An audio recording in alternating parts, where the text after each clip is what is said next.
is on differentiation of submanifolds of Rn and covariant derivative. And actually this is a part of the subject differential geometry, and then we have this module differentiation on Riemannian manifold. We are in this module.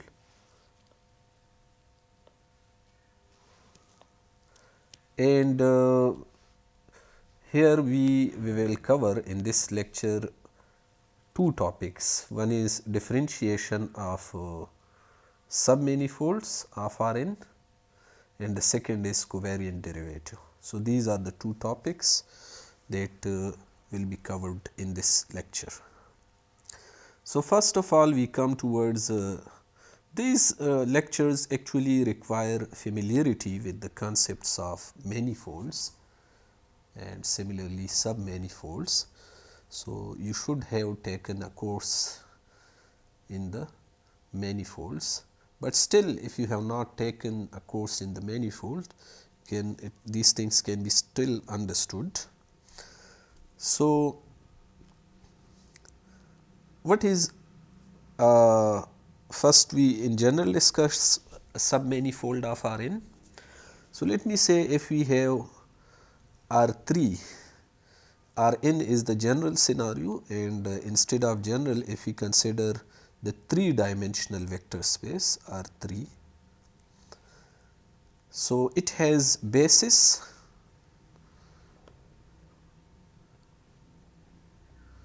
and let me call this partial x, and let me call this partial y, this one is partial z. We can label them also in this manner: partial x1, this one becomes partial x2, and this unit vector becomes partial x3. So, now this is a 3-dimensional manifold. We can take submanifolds of this. For example, we can take a 2-dimensional submanifold of this 3-dimensional manifold. For example, that can be in this manner.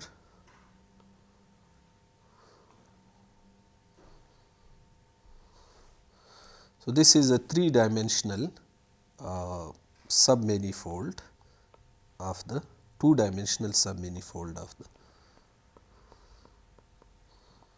Let me color it. I think it is better like this.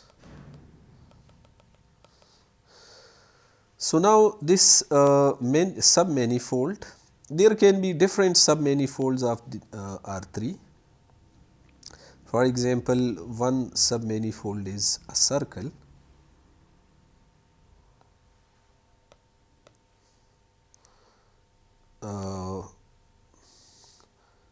Circle is a submanifold of R3. It has a single dimension. Similarly, a sphere is a submanifold of R3. It is 2-dimensional. So, this is a submanifold of R3. Similarly, a torus, for example, is also a submanifold of R3.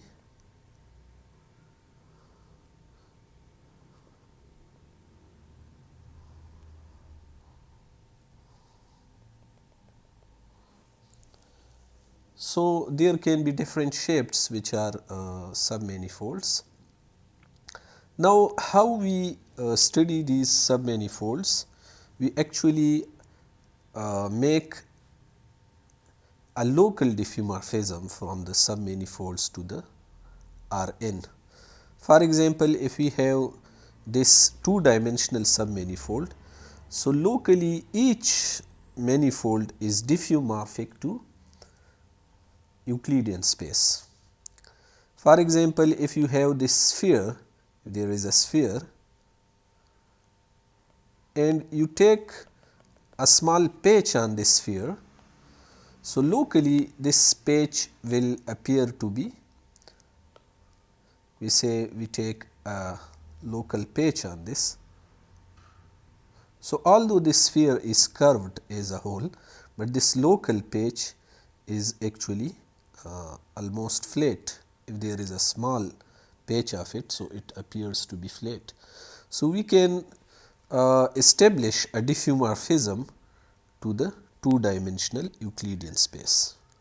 Let me say this is U, this is V, and this is R2. So, I can make a diffeomorphism from this local patch into this two-dimensional space, and where each of this local point, these local points will be mapped here to the points of R2, and then similarly I can have an inverse map which will take me back from here to the manifold. So, this will be phi inverse, and these phi and phi inverse are actually diffeomorphisms of the local patches of the manifold. So, for example, if we have some two-dimensional manifold, so we can have a mapping in this manner, which will take points from this UV plane, which is the in R2,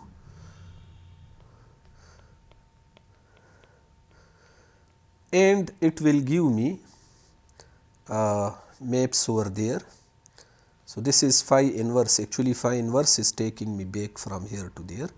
So, it will be a map GUV. Let me call this G1 UV, G2 UV, and G3 UV. And what will this phi inverse do? It will take points from R2 UV plane, and locally it will give me points over here on this small patch. So, in the case of a manifold,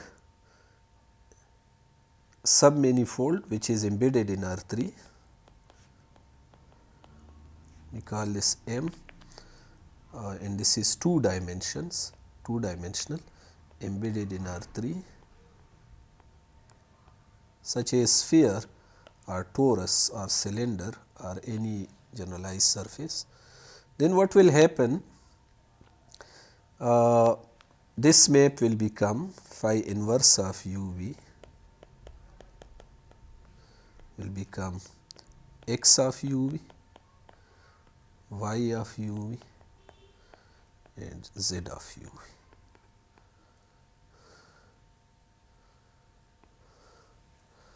So, this map will give me coordinates on the submanifold by taking coordinates from here, from this UV plane. Now, also here you can see that in this UV plane there will be unit vectors. One unit vector will be in this direction, that will be partial u, and the other unit vector will be in the v direction, and that will become partial v. Now, this map will also shift these unit vectors. So, if phi inverse is taking points from here and mapping it here. So, if we give this unit vector, there will be an induced mapping on these unit vectors as well.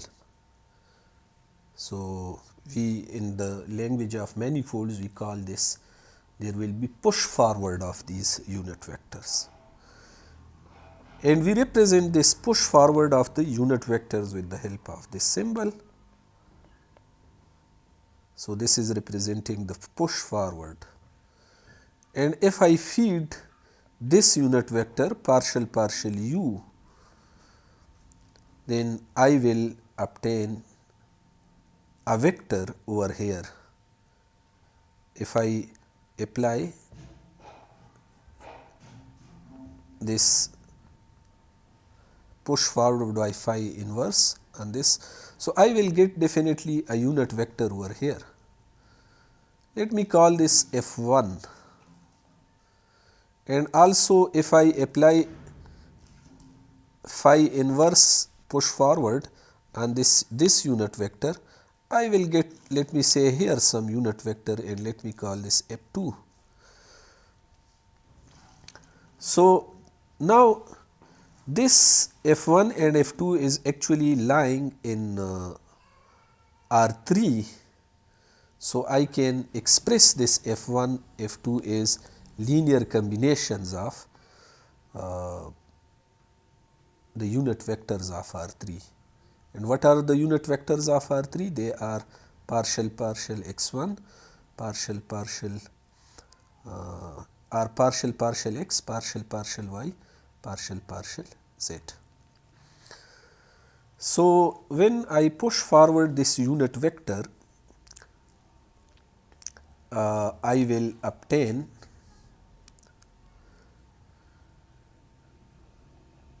a vector over here, and let me call that F1.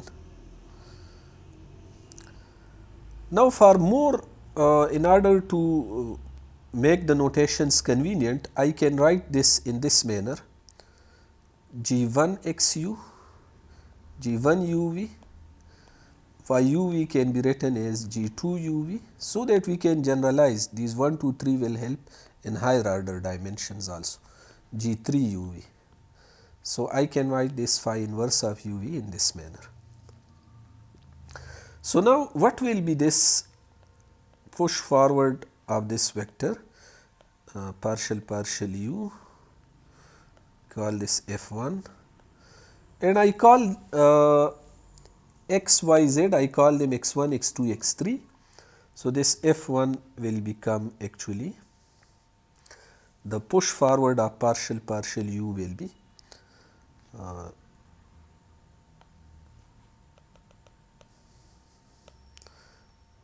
this will become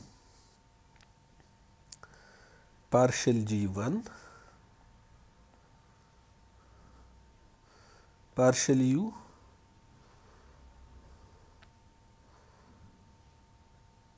and partial x1, because it will be a linear combination of this, and partial G2, partial u, partial x2 plus partial G3, partial u, partial x3. And similarly, I label then this vector, this will be actually a vector on the submanifold, I call this F1. And similarly, the push forward of the second unit vector, partial v, will become partial G1, partial v,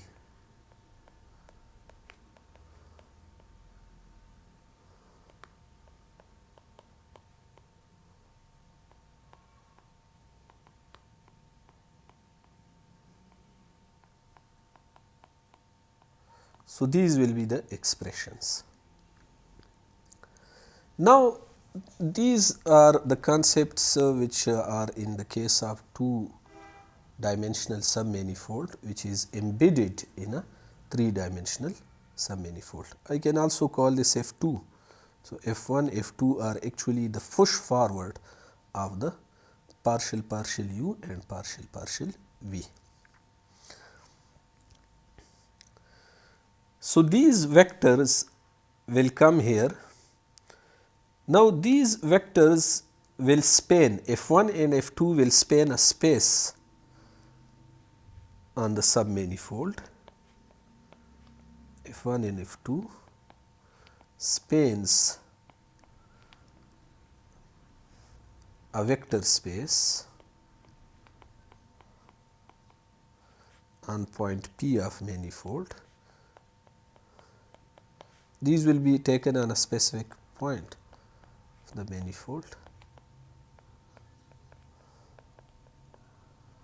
the manifold we call this vector space tangent space. We call this vector space tangent space. So, this is a tangent space at the point P of the manifold.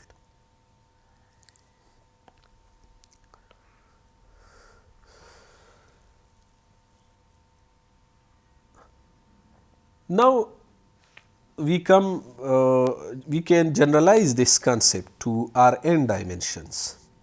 Now, we generalize this concept. Definitely for R n, the basis set will be like this to partial x n, and the manifold submanifold will be a submanifold which is embedded in this R n. It will have its own dimension. So, let me say I draw it as if this is m submanifold. So, it will have its own dimension. There will be dimension of m, and it will be different from m. For example, if n is 5 or 5, so the manifold can be 2 dimensional, it can be 3 dimensional, 4 dimensional. So, we in general m will be different. It can be equal, but we in general situation it can be different.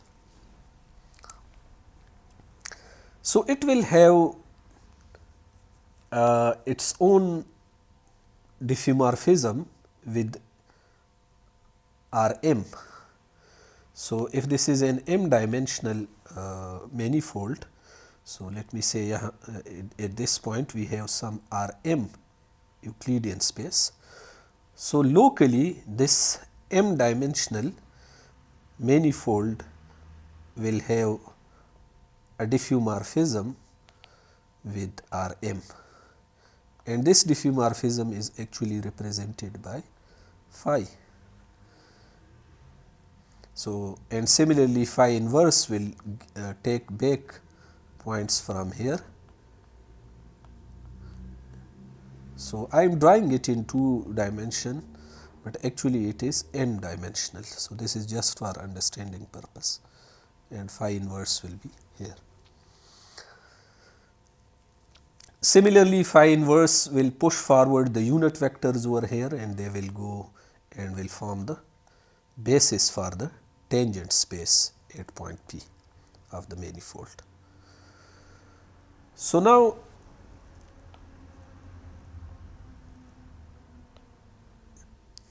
what will happen here is that this is actually the basis for the R n has this basis. The basis for, let me write here R n, B R n. The basis for the m dimensional tangent space of the m dimensional manifold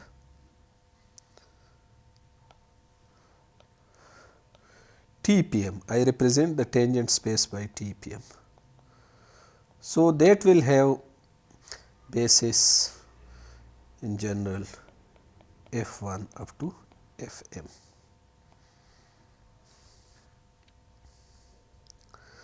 But actually you know that these basis vectors are lying in the ambient space, which is R n. So, I can express these basis vectors as linear combinations of the unit vectors of R n. So, now in general these the basis of this R m will be, let me label it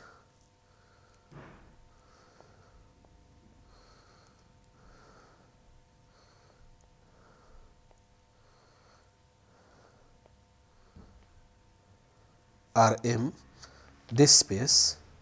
So, I can write them in this manner: partial u 1, partial u 2, partial u m.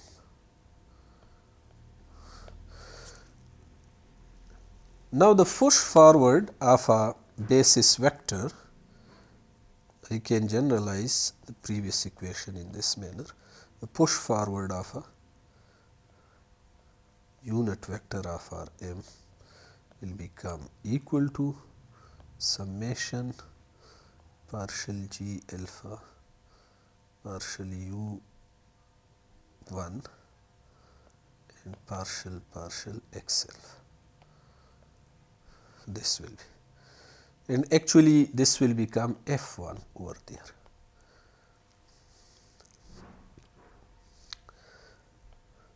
Similarly, I can write the in general form. The general form will become like this: push forward of the ith unit vector. This will become summation. This summation is over alpha.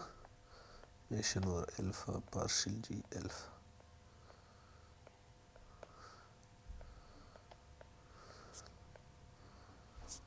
So, this is the general equation, and this will give me the unit vector on the tangent space, which will be Fi. So, these understanding of these concepts is very necessary for our further discussion. So, now I will come to the differentiation of the vector fields on the submanifolds of Rn.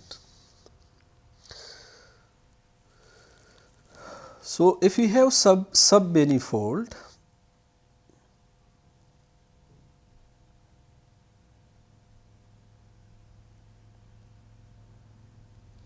of Rn,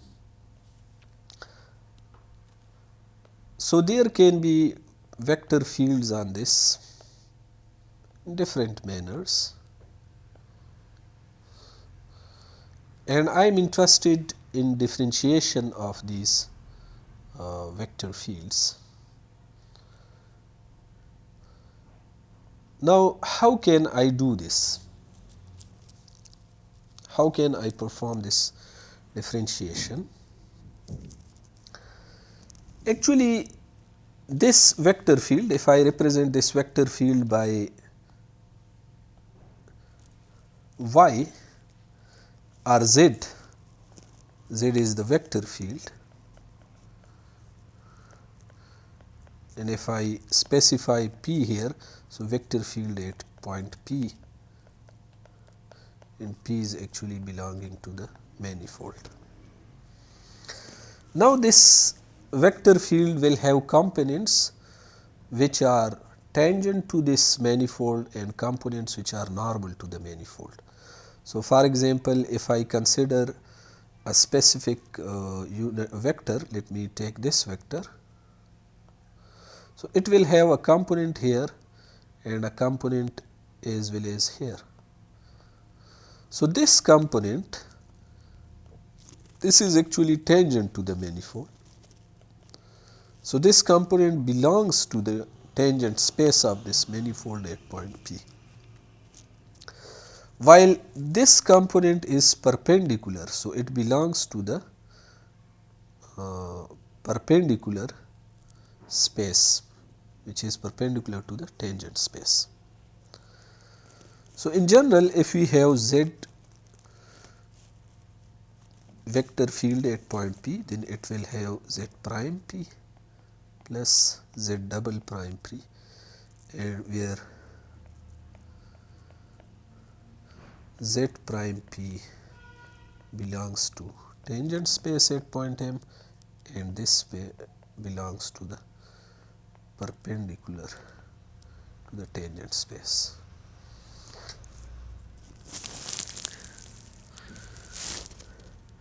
If I take a linear operator pi prime,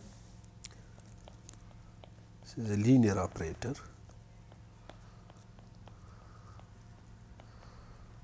which is a projection operator basically. So, phi prime of zp is z prime p, and I can also take pi double prime, which when acts on the vector field give me the perpendicular component of the vector field. So, this is pi is actually a linear operator. So, pi prime of ZP is actually equal to the inner product of ZP with tangent vector in the direction of tangent. I can also write it in this manner, and phi double prime ZP becomes ZP inner product with normal in direction of normal and component of this in the binormal direction. So, ZP binormal, and here is binormal vector. We have discussed normal, binormal and tangent vectors in one of our previous videos.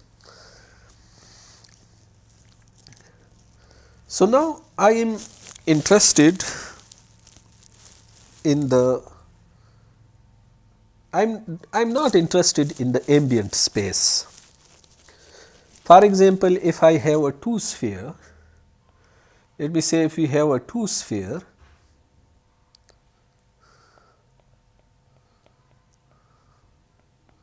S2, then this two sphere can be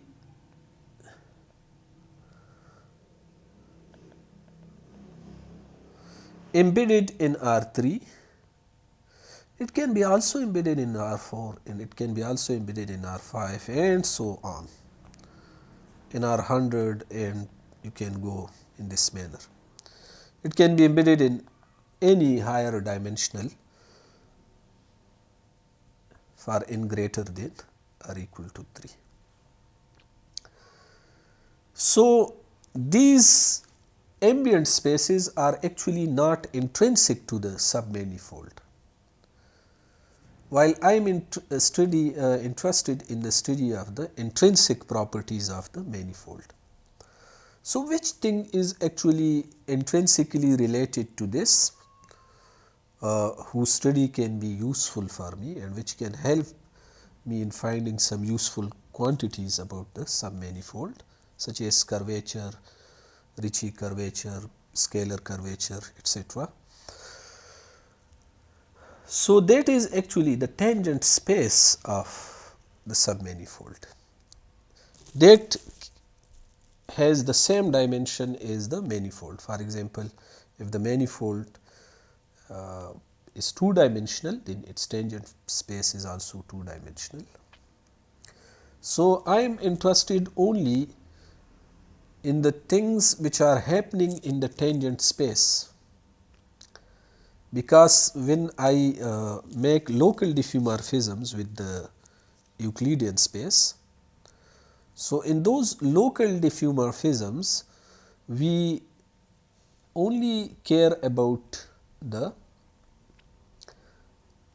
tangent space, because when I shift forward the unit vectors of the Euclidean space to the submanifold, so they span the tangent space. So, I am interested only in the tangent space. So, now I will study vector fields in the tangent space, and let me call those vectors vector fields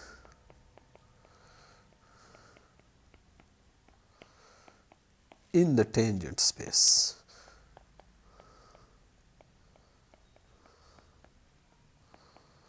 So, let me call this y. Y is a vector field which belongs to tangent space at point P of the manifold. So, I am interested only in these types of vector fields, and now we will study them in detail.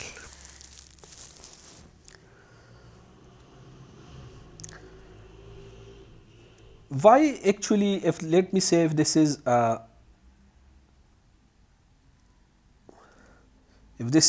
part of the manifold submanifold that we are studying, so definitely the locally this can be mapped diffeomorphically with the Euclidean space. So, for example, if there is a tangent vector over this point and that tangent vector is in this manner, is y.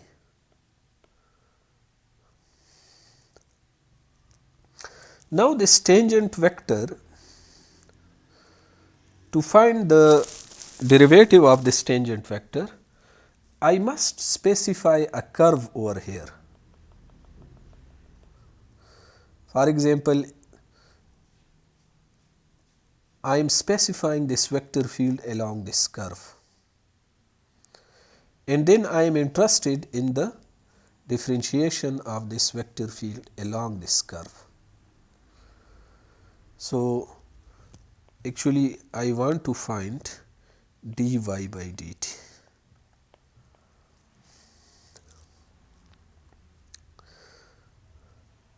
So, definitely this will have the older definition, limit del t tends to 0 y t naught plus del t minus y t naught divided by del t.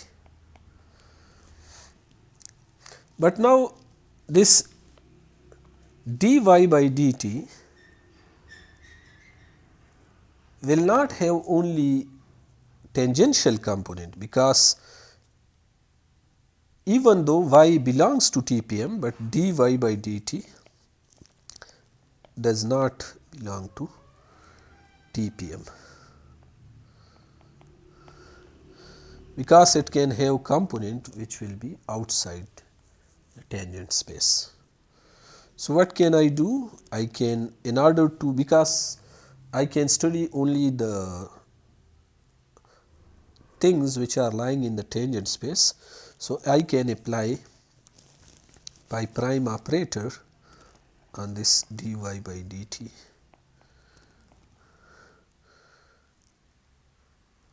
Now, this thing will belong to tangent space of M, and we call this the covariant derivative of the vector field dy by dt.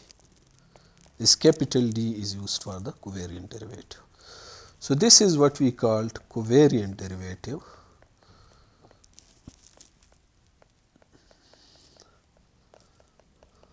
of the vector field y.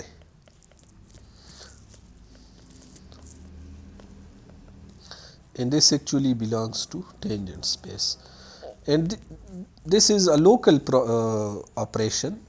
So, the covariant derivative will be taken at a specific point of the tangent manifold.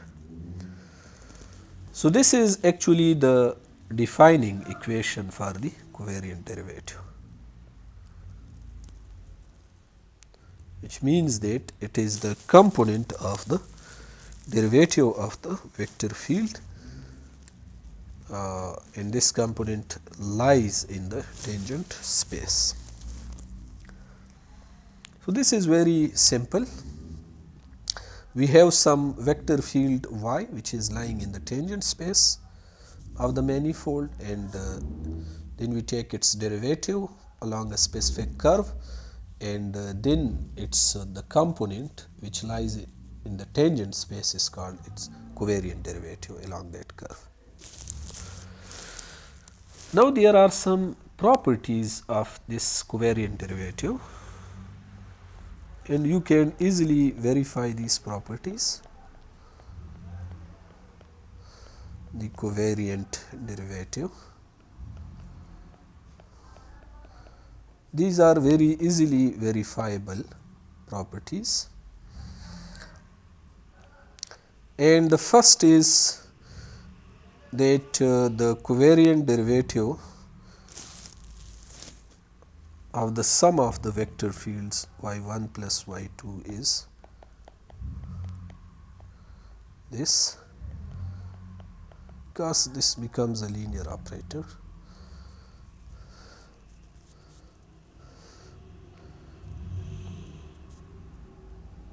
And similarly, the second is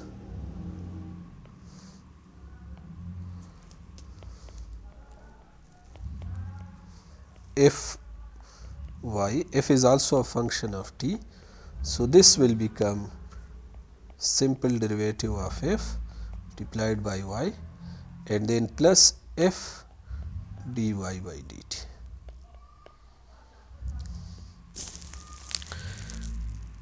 And the covariant derivative of the inner product, so will become covariant derivative of the first field plus covariant derivative of the second field. So, these are very easily verifiable properties, one can verify them very easily. So, in the whole of these we will use these the defining equation. For example, d by dt of f y will become actually equal to pi prime projection into the tangent space of the d by dt of f y, and then we can apply this relation to verify the above related properties. Now, when we must have a concept of constancy, that when is a vector field constant on a submanifold. For example, if this is the manifold, so when is a vector field parallel to a curve, and how can we define when is a vector field constant. So, all these concepts can be defined in terms of the covariant derivative. So, for example, if a vector field y has covariant derivative which is 0, if a vector field has 0 covariant derivative,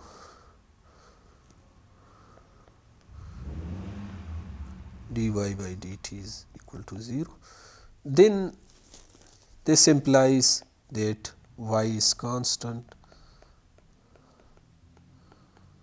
and let me say at some point p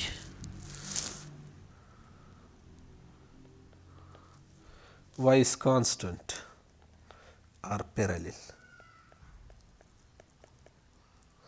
If its covariant derivative is 0 everywhere on the whole of the manifold, then it is a constant vector field,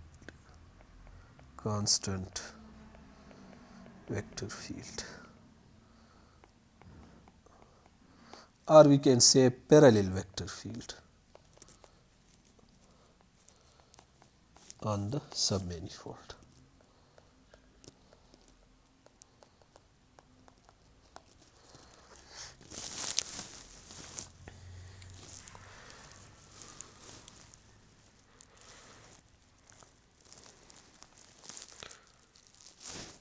Now, we derive formula for the covariant derivative and see how we can get a specific formula for the covariant derivative.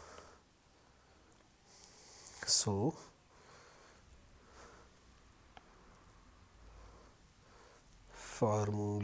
formulation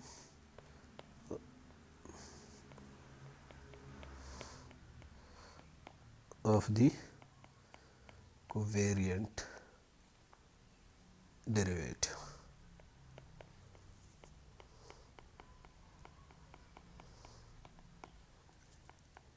We want to obtain a specific formula for the covariant derivative. Okay. So, how can I do this? So, definitely we will start, if this is the manifold, part of the manifold, and here this is a tangent vector y. So, it is lying inside the tangent plane. For example, this is the tangent plane at this point. So, it is lying over here in this tangent plane. In this tangent plane is actually spanned by the f1 up to fm unit vectors. So, this implies that this vector field y can be expressed as a summation of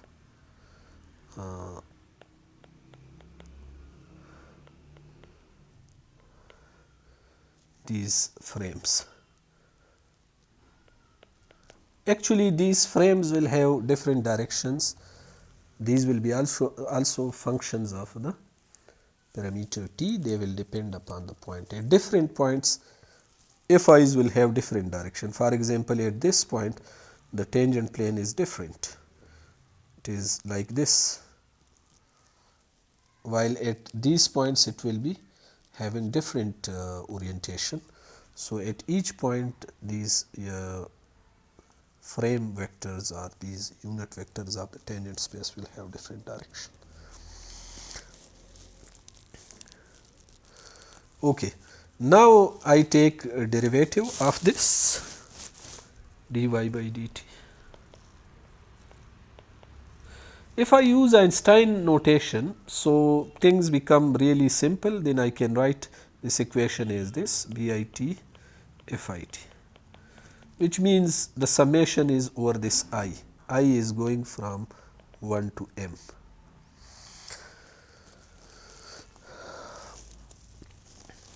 So, this will become dbi dt fi. So, this is actually summation and plus bi dfi dt. Now, again this dfi dt will have components. Dfi dt has components outside TPM,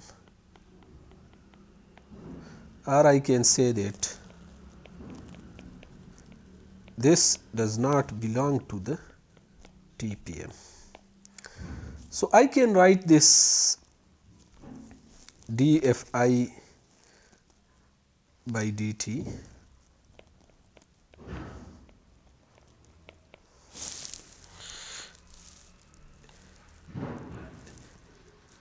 is a linear combination of the unit vectors of the ambient space, which means that I can write them also in this manner.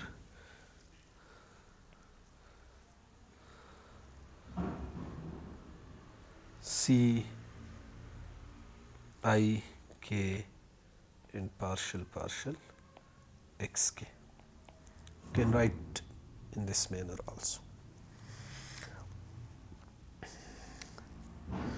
So, now this will become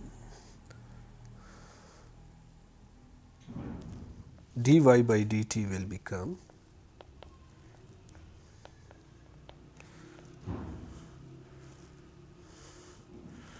dbk by dt fk and plus bk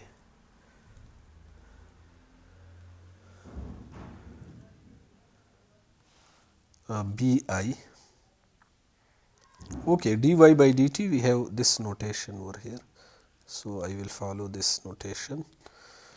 So, I can call this ik also. So, bk d. Okay, if I follow the older notation, so it will become easier. So, let me replace this k with I.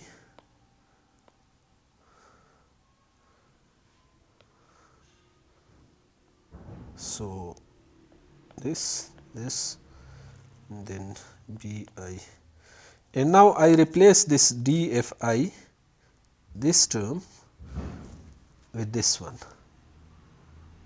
So, this will become cki partial xk.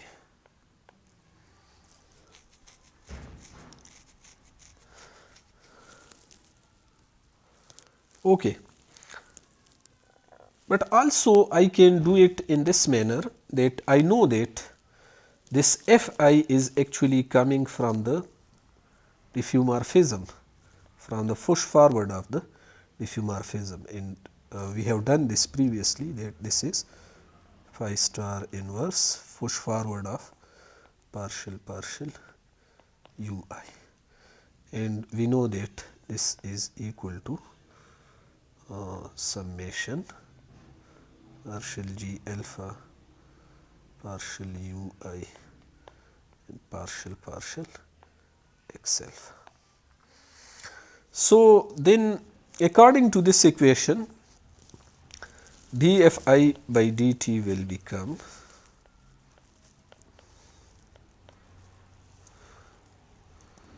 okay.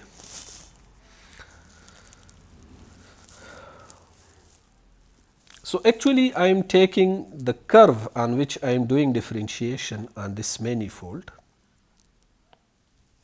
Let me say if I am differentiating along this curve, let me call this curve pt. Point is changing with time in this curve. So if I am using the uv plane here, or the uv coordinate system, which is actually Rm, and it will have u1, u2 up to un. So this curve will make a curve here also in this Rm.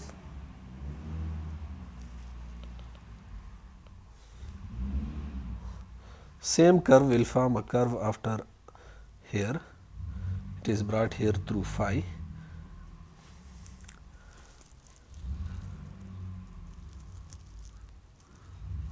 So now differentiating with respect to t, so that means that I need to differentiate, I have to apply the chain rule. So this equation will become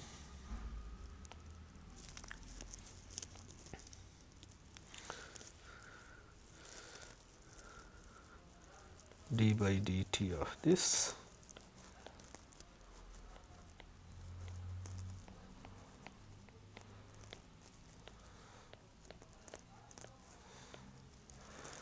which means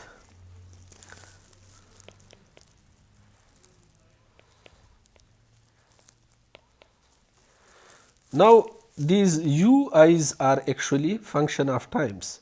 This curve will become u1t up to umt. This will be the representation of this curve. So this becomes summation will be there, or you can use Einstein notation also to remove this summation. Summation is over alpha.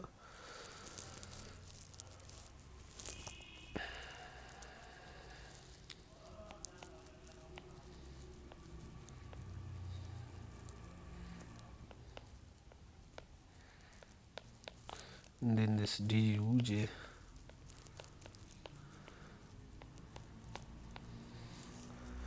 So this will be the equation. Now this is actually double summation.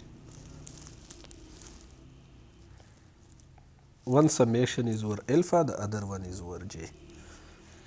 So I have applied chain rule in order to find the derivative of this, because actually this g is a function of uv. Let me say if I am in 2 dimension, or u1, u2, and then this u1 is a function of t in the case of curve, u2 is a function of t in the case of curve. So the derivative will become the, I will apply the chain rule to find the derivative with respect to time of this. This will become partial g partial ui dui by dt. So this is the concept. Okay, so we come here. Now This dfi by dt is lying, does not belong to TPM. So how can I make all of its components to lie in the tangent space? I can apply this pi prime.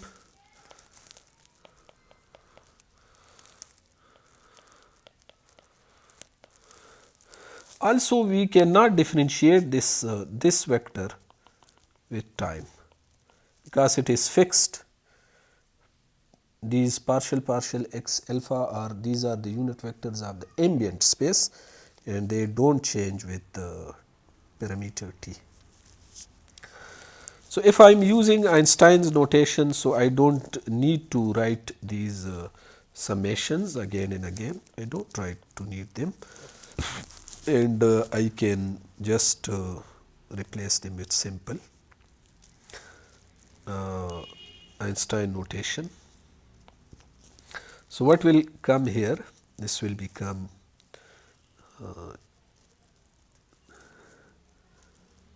partial square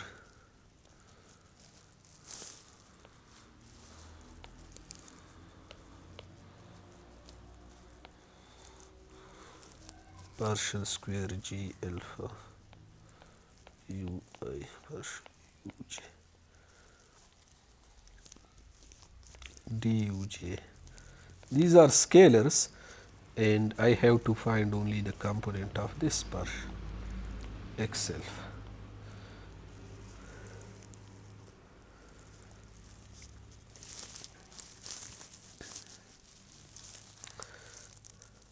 So now I can use some simplification to make things simpler.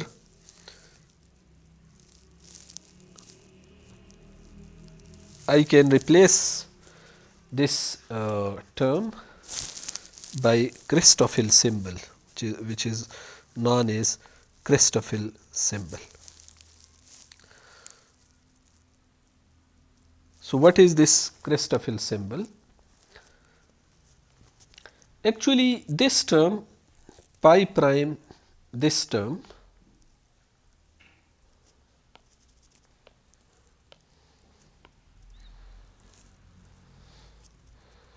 this will lie in tangent space. This belongs to TPM.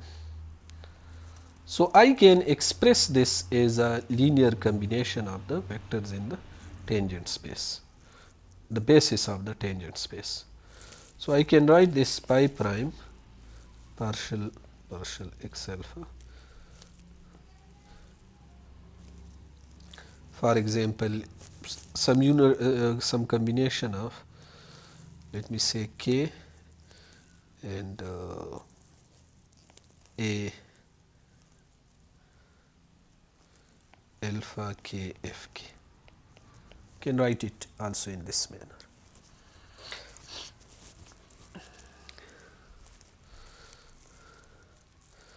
So now this thing will become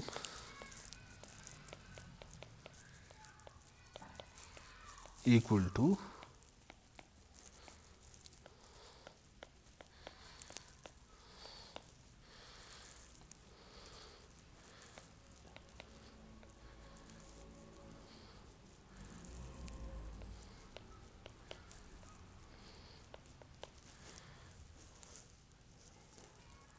now this part,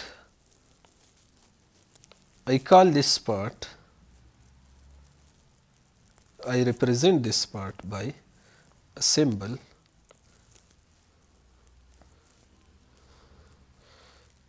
which is called Christoffel symbol, gamma k I j, and it is a function of u or t. At every point it will be having some value. So if I use this notation and I substitute everything back in the expression of the covariant derivative, so if I replace everything here, so let me rewrite this equation. So dy by dt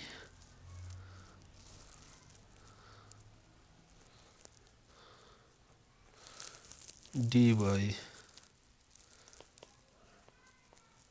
dt is equal to dbk by dt fk. I am using Einstein's summation plus bk is a function of t and df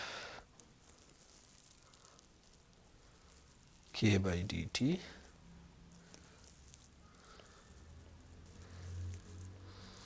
is this is summation, so I can replace this k with I. This is in order to be compatible with this notation. So this is not an issue.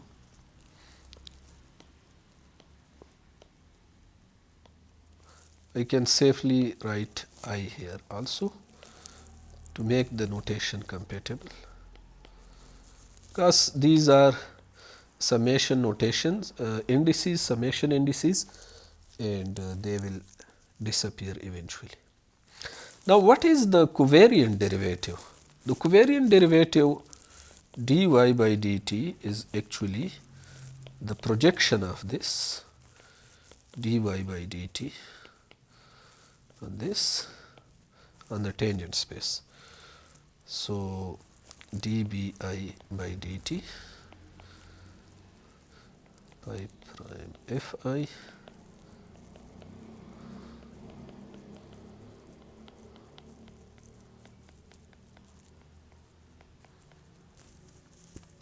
okay. So, this will become equal to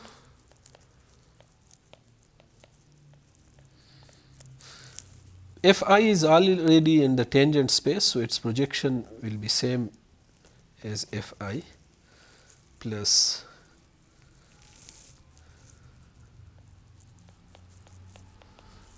bit. Now, I replace this from here.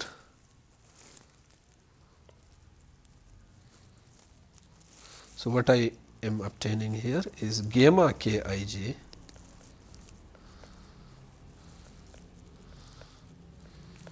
is a function of u or t at every point, and then duj by dt.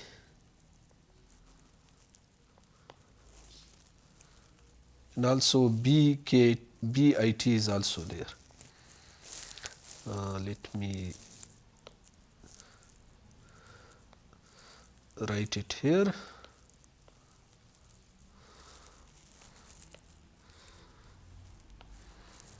Plus bit gamma kij duj by dt.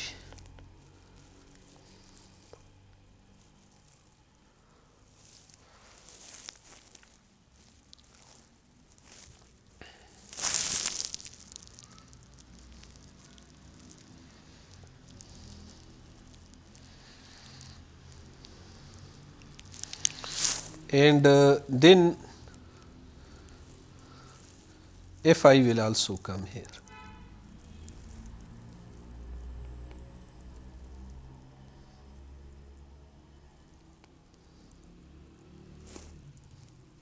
So, what is coming here is dpk by dt plus gamma this.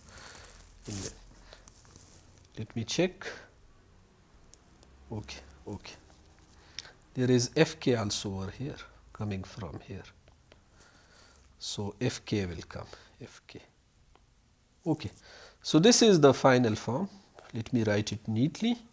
Covariant derivative will become, if I take, okay.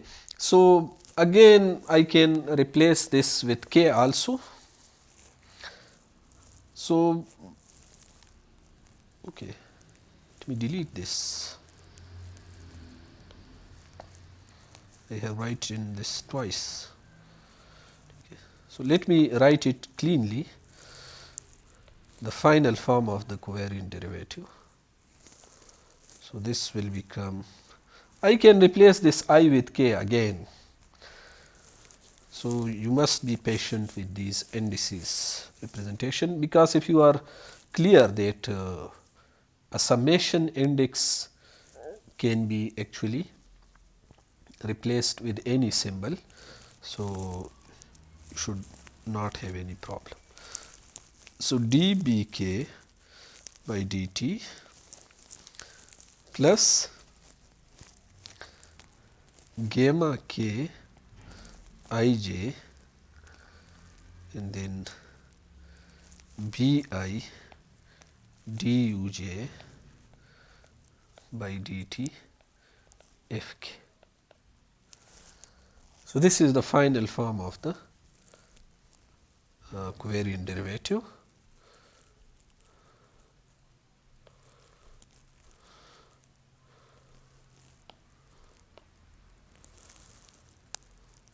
Here you can see that k is repeated. So, the summation is there. So, summation is actually over 3 indices. One is over k, you can see that this is in the superscript and subscript, here also in the I and also in the j. So, the summation is over all the 3 indices because all of them appear in the subscript as well as superscript. So, finally, we have obtained an expression for the covariant derivative of the vector field. This symbol gamma kij, this is called Christoffel symbol. Gamma kij is called Christoffel symbol. You will find this mostly in the Einstein's general theory of relativity. So, this covariant derivative is actually the derivative of the vector field which lies in the tangent space. And you see that in the final expression we have only these fk's which are the unit vectors of the tangent space. So, everything lies in the tangent space. Okay, so we stop here.